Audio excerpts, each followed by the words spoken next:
राम राम मंडळी, कसे आहात? मजेत ना? शुभ सकाळ सगळ्यांना. आज सकाळ सकाळी उठल्या मम्मीने इथे पापड करायला बसवलं. इकडे असे साबुदाण्याचे वाफेचे पापड बनवले उपवासाचे.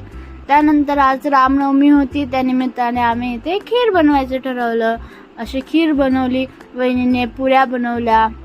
मसाले भात पण रेडी होता. नंतर मग मम्मीने तूप टाकून असं मस्त देवाचं ताट बनवलं. नंतर नैवेद्य दाखवला. आणि हे बघा, हे असे मस्त पापड झाले. खूप छान झाले होते. ते उद्या मी तुम्हाला तळून दाखवेल. त्यानंतर थोड्या वेळात रात्र झाली. म्हटलं मग आपण फिरून येऊ कुठेतरी. मग मस्त देवाचं दर्शन घ्यायला गेलो. पहिले स्वामी समर्थांच्या मंदिरात गेलो, त्यानंतर मग साईबाबांच्या मंदिरात गेलो.